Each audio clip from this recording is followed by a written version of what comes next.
Alright, so this is going to be another movie review. This one's called House of Dracula, 1945.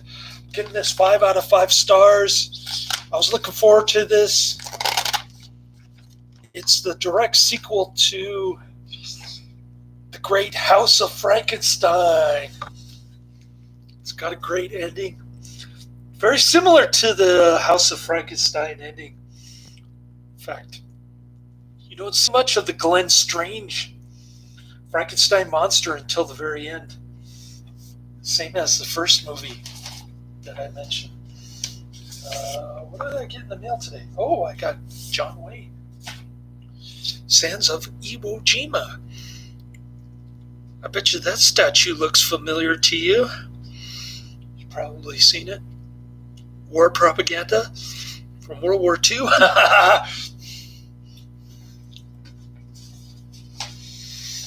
So I'm going to watch some John Wayne kicking some Japanese people in the arse at the Battle of Iwo Jima, World War II.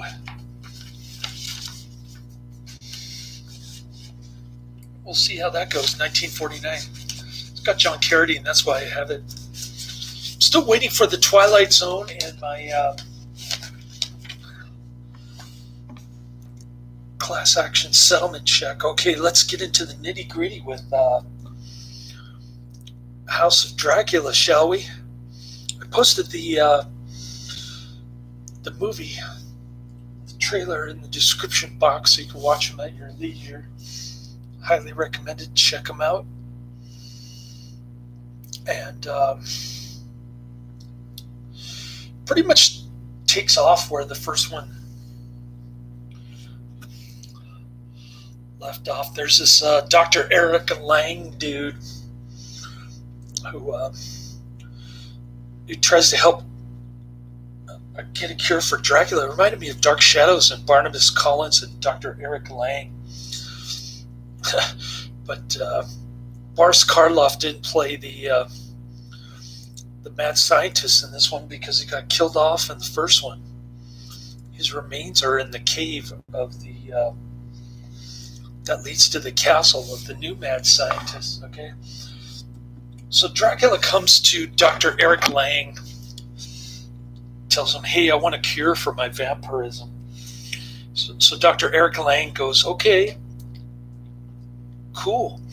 Let's do some blood transfusions." Meantime, Lon Chaney shows up and he says, "Hey, I want a cure for my werewolfism. My lichen pentagram stuff. Full moon." So the dude goes, "Okay, I got these spores growing in the lab here. They're supposed to replace brain surgery somehow. Because this werewolf stuff is all in your brain." And he's got the hunchback nurse helping him out. No more Jake Carol Nash hunchback. It's a female hunchback this time. And like the first movie, the mad scientist promised her a cure while he's trying to cure Dracula and the Wolfman at the same time. But instead of Lon Chaney playing Frankenstein, he's playing the Wolfman again. It's all very confusing, but there's even a Dr. Jekyll and Mr. Hyde moment when Dracula, for some unknown reason, decides to reverse the blood transfusion. Then it makes the mad scientist turn into Dr. Jekyll and Mr. Hyde. Immediately, he wants to bring Frankenstein monster back to life because Lon Chaney jumped in the ocean. And he ended up in this cavern place where the Glenn Strange Frankenstein and Boris Karloff's remains were there. For an indestructible monster, Frankenstein sure doesn't last very long in these movies, maybe 5-10 minutes tops. I mean, he's supposed to have the strength of 100 men, but he can't even survive for like 5 minutes. Great stuff. I love this black and white gothic horror all-star lineup of Universal monsters. It must have been great to watch in the movie theater back in the day, back in the early 40s. Good stuff. I love the endings. Great stuff. And it's got the serial music in the background at the beginning with the rolling credits. I just can't remember what serial it's from. Maybe it's from Phantom Creeps. Was that a Universal serial? I'm trying to remember. Or maybe it's Flash Gordon. It's got that kind of background music going. Great 40s stuff.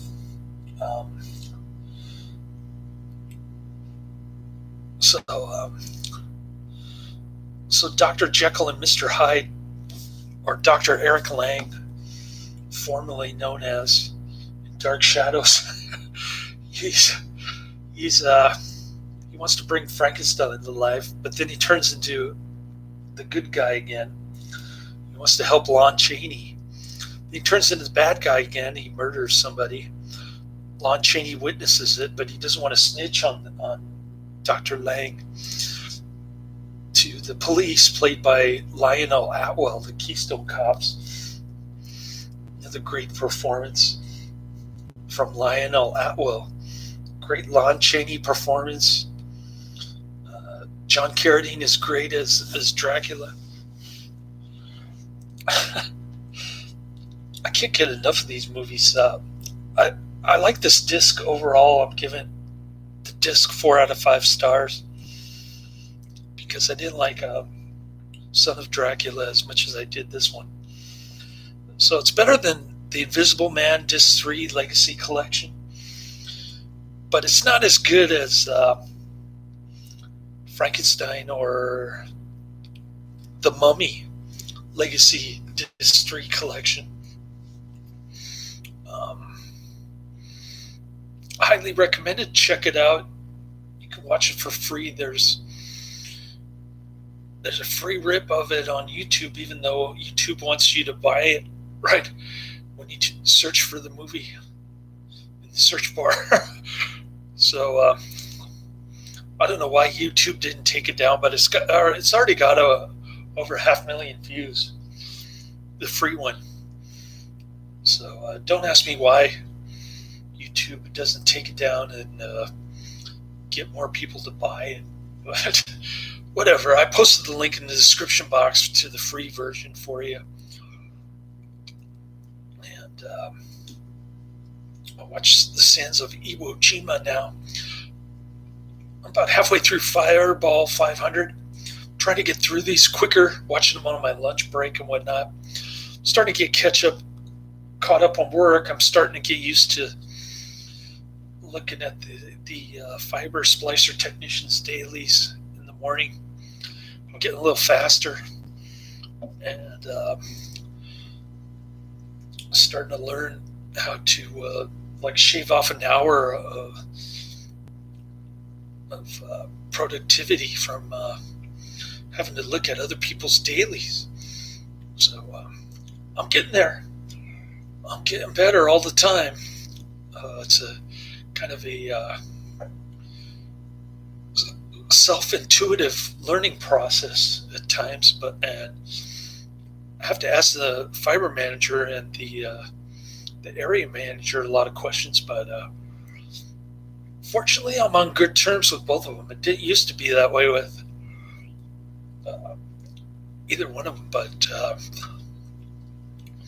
think I'm starting to prove myself after 5 years. Got to work tomorrow. I had to pick up his Bible because his mother refused to do it, even though it's like 5 minutes from her house. that's how I got to finish this House of Dracula, because I was watching in my car in his parking lot there in San Mateo. Just because I lose so much time if I drive to San Francisco then San Mateo, I just drove straight to San Mateo, picked up his children's Bible, the thick Catholic catechism version, and then came home, picked up the Sands of Iwo Jima. I don't know when I'm supposed to get the Twilight Zone. Let me check. It's the John Carradine episode of the Twilight Zone. Let's see. I heated up my mashed potatoes, but they're cold now. I better stick them in the microwave again. Reheat. We must reheat.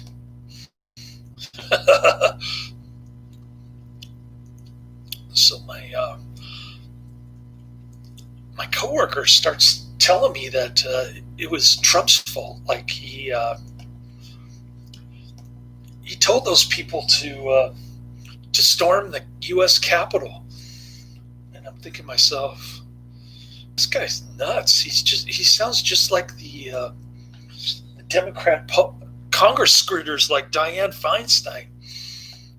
He's totally been brainwashed by television.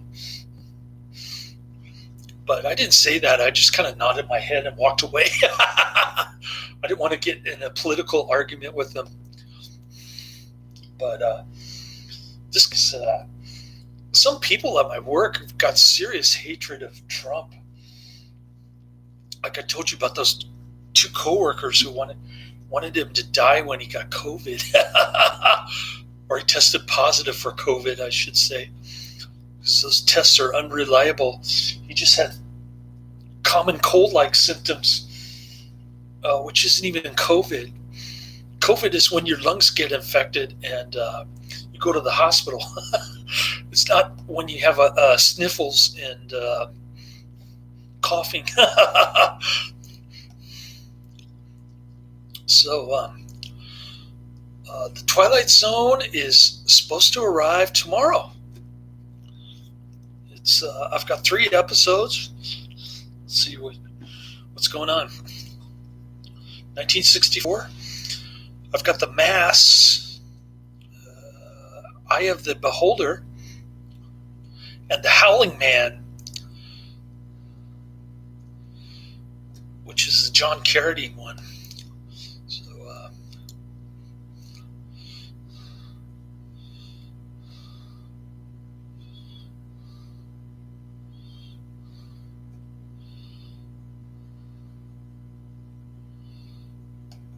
So if you don't want to, it says here on one of the reviews, if you don't want to plow through the 43-disc Twilight Zone collection in search of the classics, try this one, which is the disc that I'm going to get tomorrow. More Treasures of the Twilight Zone. Pretty cool stuff. I'll see how fast I can get through the Sands of Iwo Jima. I'm going to bring it with me to work tomorrow in the hopes that I can get another meal break to watch like a half an hour of it at one job and another half an hour at my other job.